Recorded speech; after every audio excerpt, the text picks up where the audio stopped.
Jai Jai Maharshi Krishna Dvaipayan Vedavyas Maharaj Ki Jai.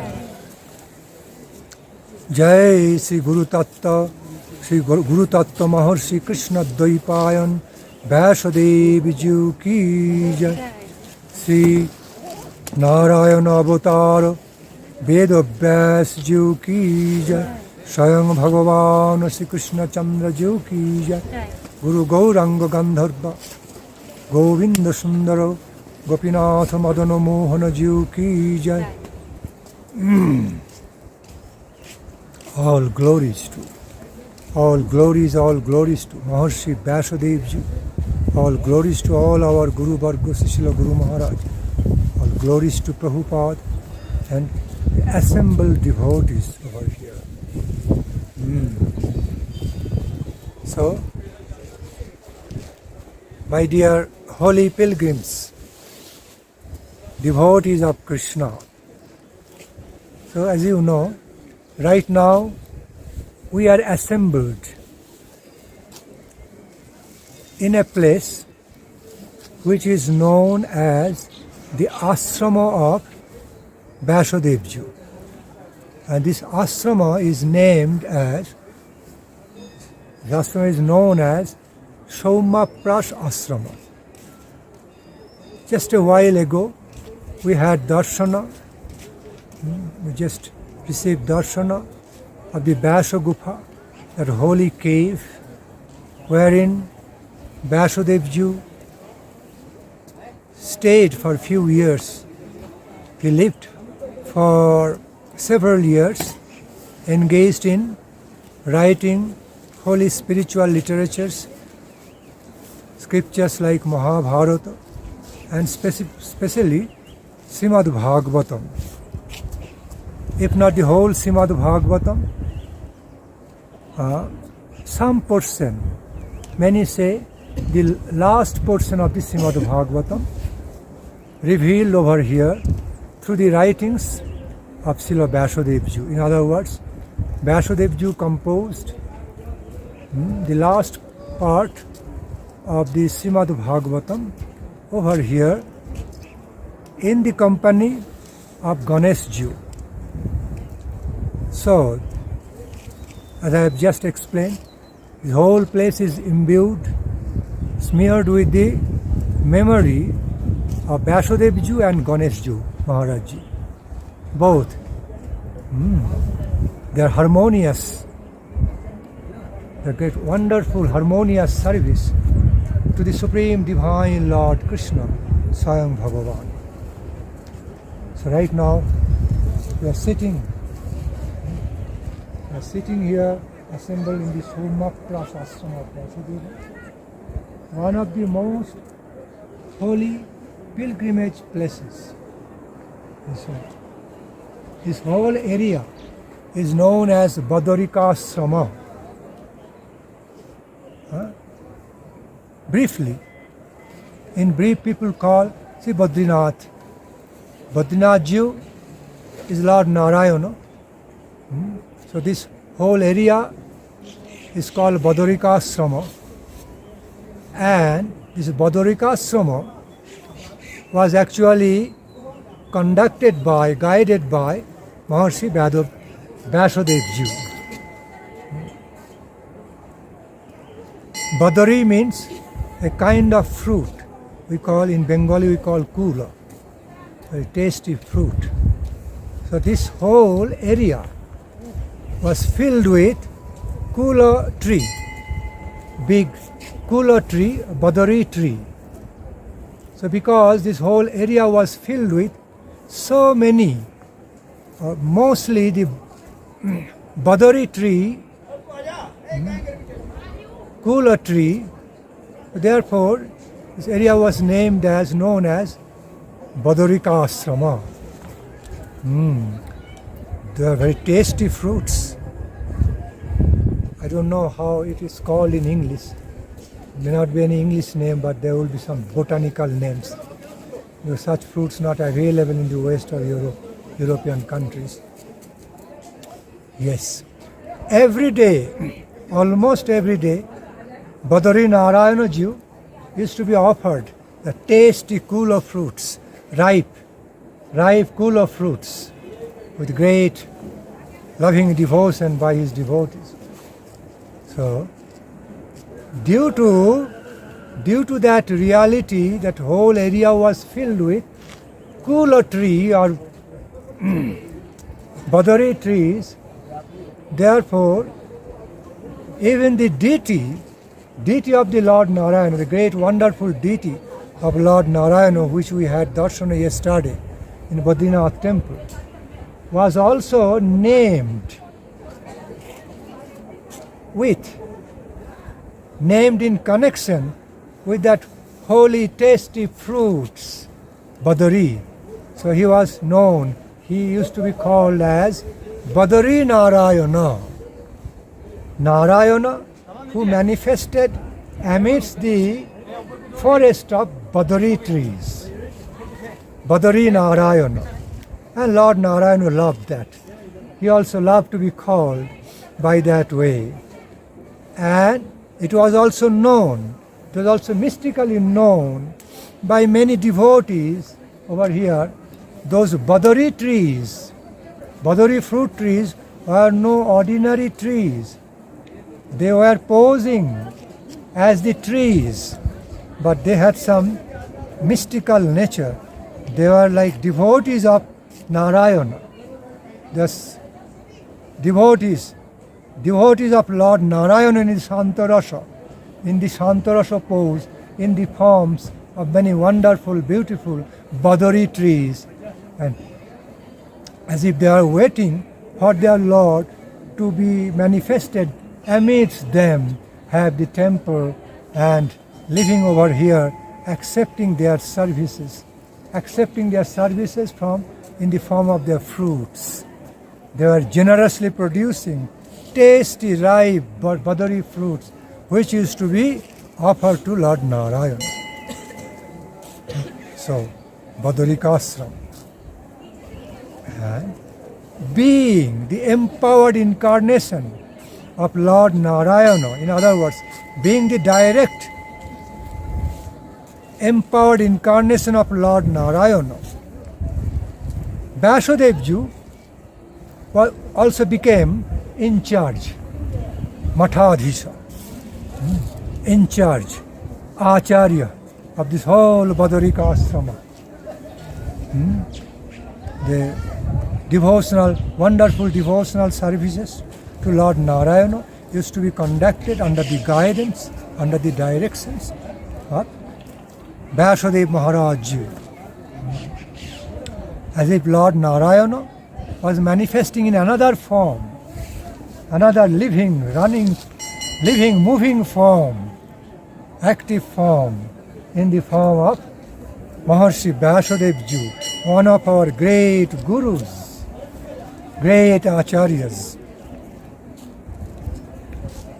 And that Vyasadeva at some point earnestly requested Ganapati Maharaj, Ganeshaji, to come over here, live with him, help him revealing some holy scriptures through writings, telling him it's not always possible for him to be writing everything, because he will be absorbed in meditation, and the truths of the holy scriptures, the subject matters, the subject matters of the holy scriptures will be revealing in his divine revelations through divine meditation. He will be revealing through divine meditations, and he will not always be in the position, in the situation to be writing them down. So Ganeshji should be helping him. And Ganeshji Maharaj also gladly agreed to do that holy task, do that holy service. So they became the harmonious combination, greatly harmonious combination, in order to manifest many high-class divine scriptures like Mahabharata, and especially some portion of Srimad Bhagavatam. So, Vyasadeva and Ganeshji were not only here together, they are also in other places where Vyasadeva also started writing other holy literatures, spiritual scriptures. Ganeshji was also helping him in a greatly friendly way, loving friendly way. So they had very nice understanding and cooperations between them. So then, at some point, as Vyasadeva already wrote the conclusive, especially the conclusive part of the Srimad Bhagavatam over here finished, then all the devotees know about that true story.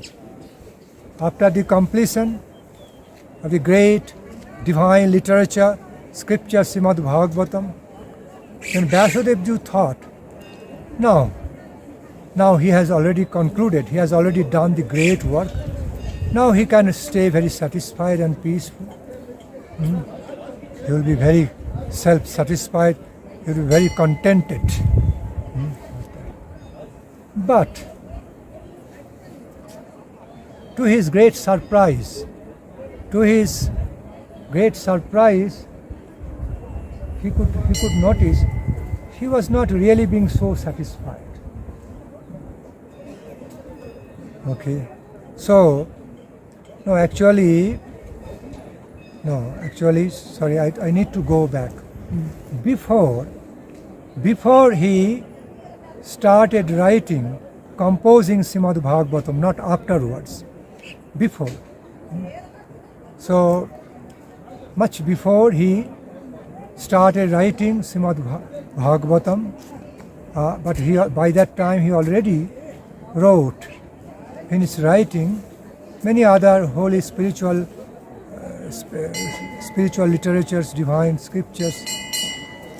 Then he thought he had given so much wealth to this world, spiritual wealth, so he will be very satisfied.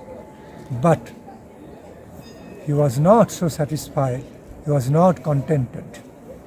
Okay. So then he was actually sitting around this place, being dissatisfied, and this is the place, and he did not actually know, could not detect the real reason behind such his dissatisfaction and such discontent situation, dissatisfaction.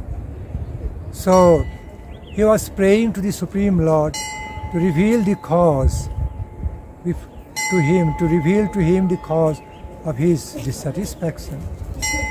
Then by the divine will, by the arrangement of the divine will of the Supreme Lord Krishna, Devarshi Narada, his guru, suddenly appeared over here in this locality, in this ashram.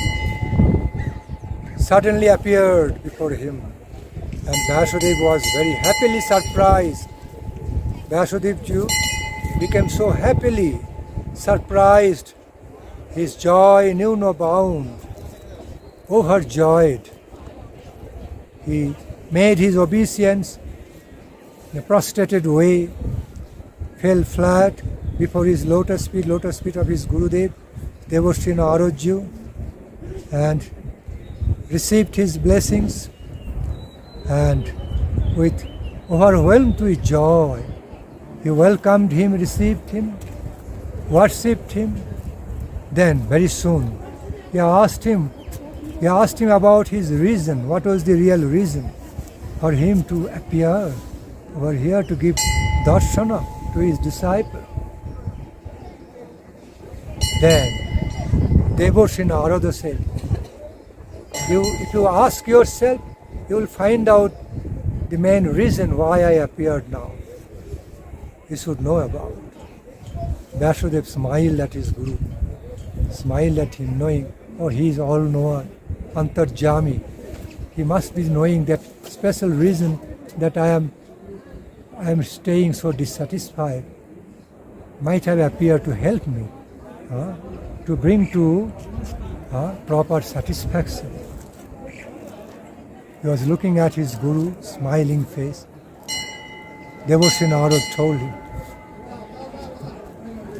I know at heart, I knew at heart, you are living here with so much dissatisfaction, even after creating, manifesting so many spiritual literatures, holy literatures, and you cannot find out, you cannot really define the reason why you are dissatisfied. You thought you have already given so much spiritual wealth, divine knowledge through the forms of scriptures, so you will be very content and satisfied, but you are not. So that's the main reason I have appeared, to show you, to clarify to you why you are still dissatisfied. Because you have given so long, so far whatever spiritual scriptures, holy scriptures, you have manifested through your compositions. Okay, they were nice, but they all actually gave the knowledge about dharma, artha, kama, moksha, the common type of dharma, then artha, kama, moksha. Dharma. So whatever you wrote, holy scriptures you wrote, through them you could only give some the informations and some knowledge of dharma, artha, kama, moksha. Dharma means the ordinary common religion, common instructions of how to live a good life, religious life, dharma, artha, how to satisfy the mundane needs by making income, by doing some good business, doing some good karma, engaging in good business, how to earn the wealth to satisfy the needs of mundane life, artha, kama, and moksha, how to satisfy all the mundane material desires, tinged with somewhat in connection with spirituality, but mostly material desires. You also talked about sakama bhakti, means those ways of worshipping Lord, worshipping God, which has some purpose of fulfilling the mundane desires behind. So those worships are not completely unalloyed worships, only spiritually motivated worship. They are all mixed with the purpose of fulfilling their mundane desires. So you taught such type of worships of the Supreme Lord, which is not really unalloyed, pure, loving devotional worships, but all mixed with the purpose and selfish motivations of other mundane desires to get fulfilled. Kama and moksha. Ultimately, you spoke about liberation, like liberation from sickness, liberation from disease. But you did not really speak about, after liberation from the sickness and disease, how to achieve the health, proper health, how to go further and have health. You only mostly spoke about the path of liberation, how to achieve liberation and be liberated, and what thereafter. Then your contribution, your spiritual contribution, your divine contribution will be complete now, proper. You have simply given to the world some common, nice, good things, but not yet the final, ultimate nectar. You have not yet given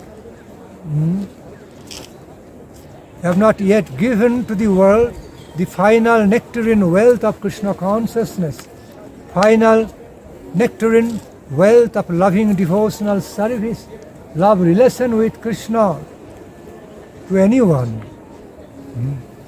That's why your writings all are incomplete. It's not appropriate enough. It is lacking in a great deal, lacking in a great way. Then Devotri Narad gave him some sutras in a summarized form. He gave him some of the sutras, how it is spoken in English, some of the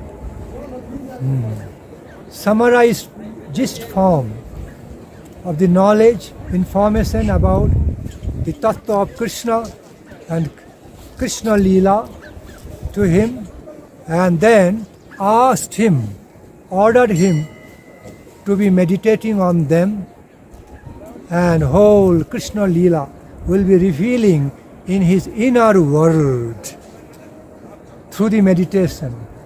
And that's how Srimad Bhagavatam manifested. Not that Vyasadeva physically went to Vrindavan or Mathura or Dwaraka and he had darshan of each and every Krishna-lila with his own eyes, with his physical presence, and then thereafter he wrote Srimad Bhagavatam. Not that. Similar like Ramayana. Similar as Ramayana was written. Similar. So, composition, revelation of Srimad Bhagavatam also happened in that way. Whole Srimad Bhagavatam, in other words, whole Krishna-lila actually was revealed in the world of meditation of Vyasadeva. In other words, he visioned.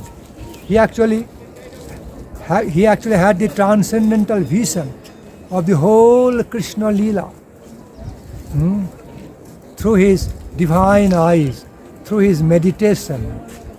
And as he saw, he recited them to Ganeshji, and Ganeshji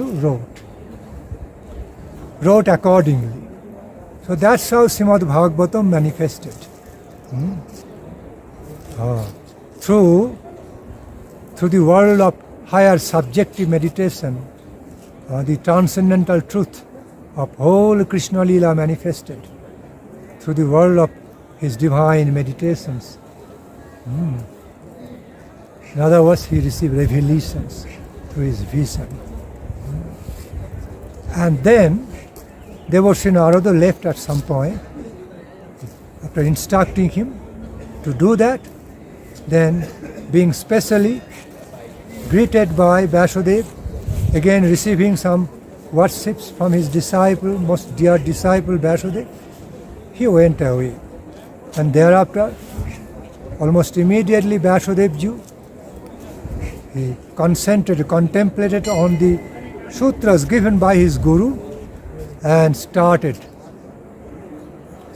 entering into the world of meditation, started having deep meditation, in-depth meditation,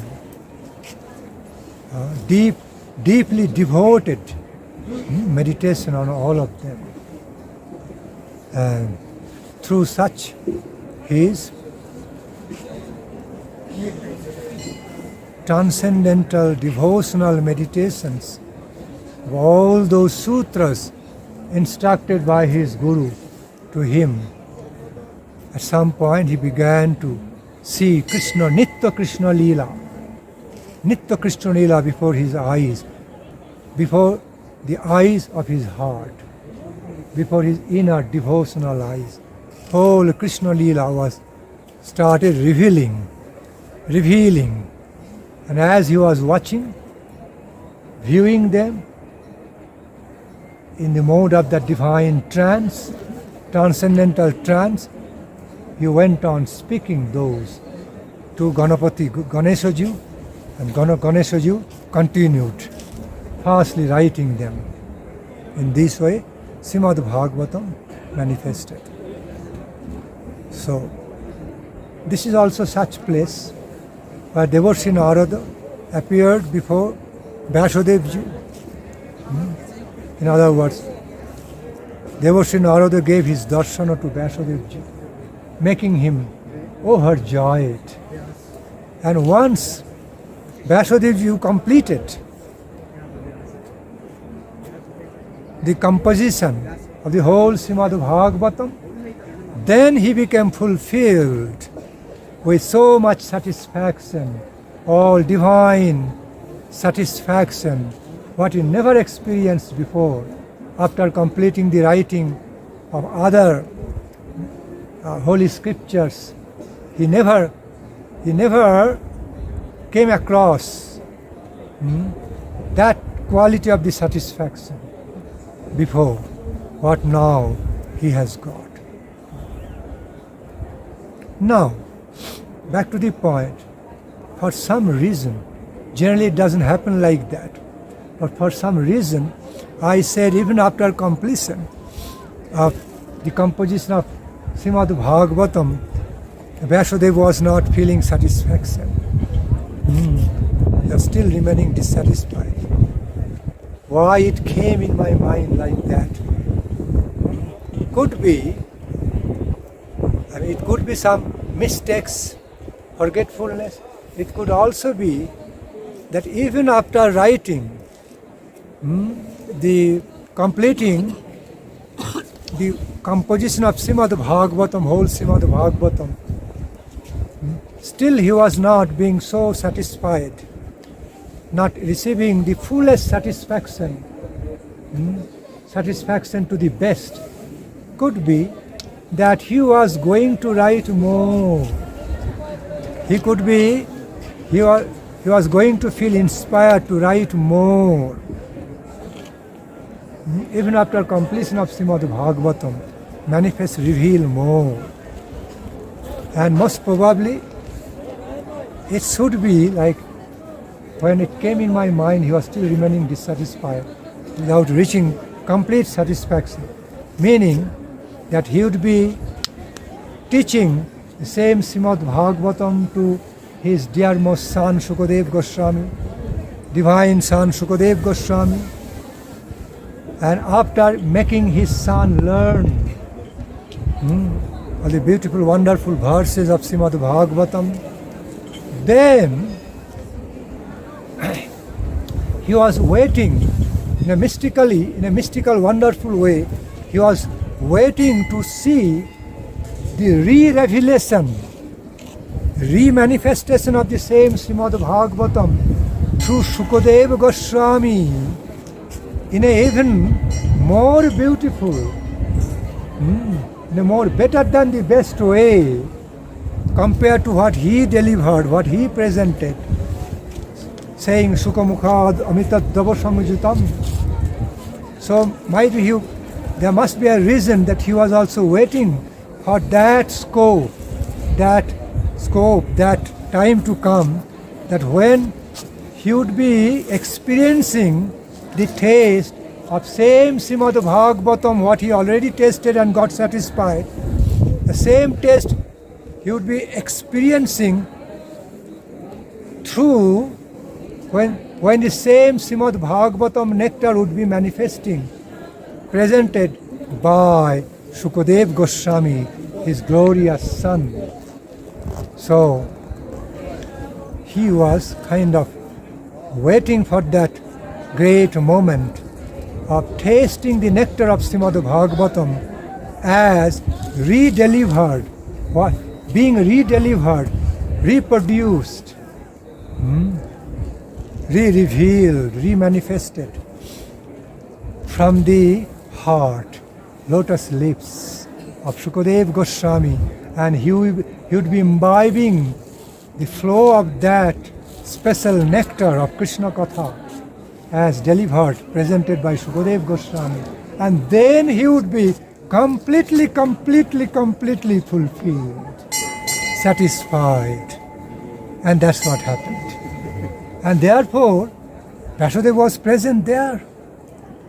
same author of the Srimad Bhagavatam, Vyasadeva, was already present in the assembly of the King Parikshita before even Shukadev Goswami came, because he knew Shukadev, his son Shuka was going to come there, directed by the sweet will of Krishna, because Vyasadeva was all knower, Trikalogya, he was the knower of past, present and future, knower of past, present, future. So he knew Shukadev was going to come in the assembly of King Parikshita, automatically, driven by the sweet will of the Lord, spontaneously, completely naked. 16 years boy, filled with the effulgence of brahmacharjam potency,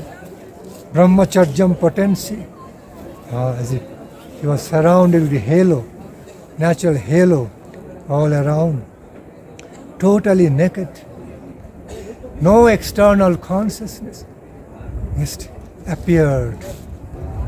suddenly appeared in the assembly of King Parikshita, just driven by the sweet will of the Lord Krishna. And as soon as everybody, all the great Muni, Rishi, Yogis, devotees, were sitting there, waiting for something wonderful to happen, sitting there, and they are all trying to promote their own line of spirituality, advising King Parikshita accordingly. Maharaj, do this. Someone else was saying, Maharaj, do this. You will receive the best benefits in this. As soon as Shukadev Goswami entered, they all stopped. They were speechless to their great surprise, great astonishment. They could not believe in their eyes. They are beholding before their eyes such Mahapurusha, Shukadev Goswami, who can hardly be seen by anyone, who would be living in the forest areas, will be only living his life by eating fruits, some cow's milk, fresh cow's milk. Hardly anyone would see him. Okay. Now, to their great surprise, great astonishment, they all stood up in honor, gave standing ovation, we call, stood up in honor to greet Shukadev Goswami and received him in the assembly. And almost in the chorus voice, they told King Parikshita, Maharaj Parikshita, you are so lucky, you are so very fortunate that today we are having the darshan of this Mahapurusha Shukadev Goswami. Please welcome him and install him on the throne of Vyasasana over here. We are all very happily and most eagerfully and earnestly waiting to hear from him, waiting to hear his instructions, his guidance. We are all most eagerly, earnestly waiting to hear his guidance, to accept his guidance, divine guidance, because we all understand he has come over here driven by the sweet will of the Supreme Divine. Otherwise it's not possible. You are so fortunate, Maharaj. Please accept him on the Vyasasana and worship him. We all are feeling so very fortunate today in this. And in that assembly, and in that very assembly, Vyasadeva, Naradju, all are present before time, before even Shukadev entered, who are grandfather figure, even great-grandfather figure. They all are present before time, before Shukadev was there. And then same Vyasadeva,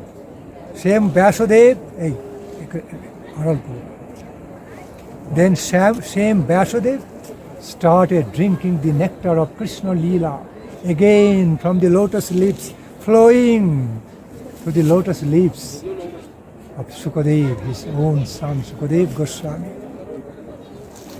He felt that even the best quality, the best conception, the best form of the nectar of Krishna-lila was flowing from the heart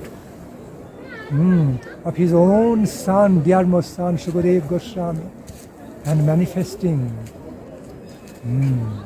manifesting again. And they were simply bathing and swimming and drinking that divine nectar of Krishna-lila, now being re-revealed, re-manifested by Shukadev Goswami, even with greater taste compared to what he tasted before. Who is tasting that like that? The authority, who is the real author of Srimad Bhagavatam. And he gave the example. Sometimes great ripe fruits in India we find.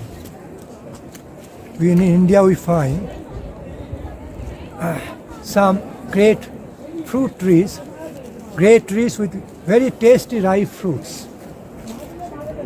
Shuka means also parrot. He parrot or she parrot, male or female parrots. So, in India and many regions, we find groups of parrots are flying and sitting on the fruit tree, especially mango tree and other very tasty mango, lychee, other tasty fruit trees, and they go around and taste each and every fruit. And they particularly pick up the ripest, tastiest fruits out of all of them. And the ones picked by parrots, the fruits picked by parrots and falls down. They cannot manage to eat all those fruits. In the process of their picking and examining the fruits, they cannot eat all the fruits, but some falls down. And intelligent people pick up those fruits little bit picked by the parrots, knowing they are the tastiest fruits, because they know how to pick up. Human being cannot know, like they don't have ability. They have to peel off, taste then. But just by little picking in and little eating in or smelling, they can understand the first class quality, tastiest fruits. So the intelligent people collect those fruits because they are top quality taste.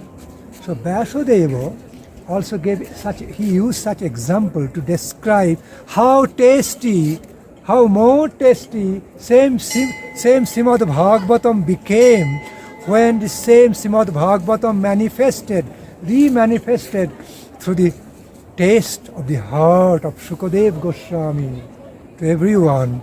It becomes super tasty,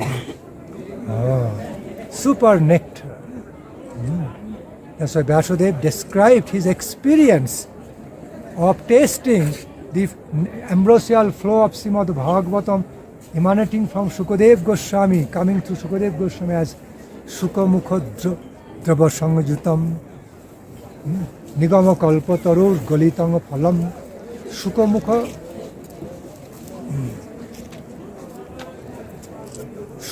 Dravita Amrita Sangajutam, Pivata Bhagavatam Rasamalayam, Muhuraho Rasika Bhuvi Bhavuka. So Nigama Kalpatarur Galitanga Phalam, Shukamukha Drava Amrita Sangajutam, Shukamukha Amrita Drava Sangajutam. That's what I want to say. Shukamukha Amrita Drava Sangajutam. He thought some more nectar, highest taste of nectar of Krishna-lila, more added to what Shukadev Goswami was saying. The Srimad Bhagavatam being spoken by Shukadev Goswami, more nectar of Krishna-lila as if added there. In addition, he tasted in that way, saying, Shukamukha Amrita Drava Sangajutam. And he said, Pivatam, he invited all the great Rashika devotees invited them, saying, Pibatam, oh, you all come forward, run forward to receive the taste of such nectarine flow given by Shukadeva Goswami. My dearmost son Shuka, now taste it, be maddened with divine ecstasy, be maddened with such nectarine taste of Krishna-lila. Pibatam, drink the nectar of such Krishna-lila. Pibatam, Bhagavatam Rasamalayam. Please be imbibing, drinking the nectar of this Krishna-lila manifested by Shukadev now, and be fulfilled with his highest quality taste. Muhuraho Rashika Abhibhavuka. Be fulfilled and be completely absorbed in this divinely ambrosial taste. Hare Krishna.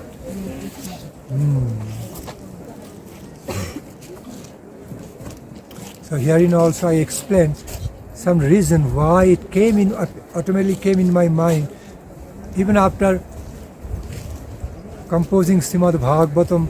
Vyasadeva remained dissatisfied. So that's why I explain again in relation.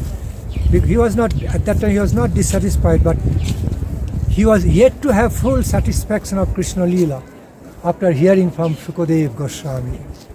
And he recognized it further by the verse, by his own verse, Shukamukha Amrita Drava Sangjitam Pibata Bhagavatam Rasamalayam. Hare Krishna. Jai Srila Shukadev Goswami Prabhu ki Jai. Maharshi Vyasadeva Jiu ki Jai. Jai Swayam Bhagavan Sri Krishna Chandra Jiu ki Jai. Radha Krishna Chandra Mahaprabhu ki Jai. Ganapati Maharaj ki Jai. Srila Gurudev Srila Prabhupada Samasta Guru Varga ki Jai. Samveta Bhakta Vrinda ki Jai. Gautamananda. Hari Hari Bol.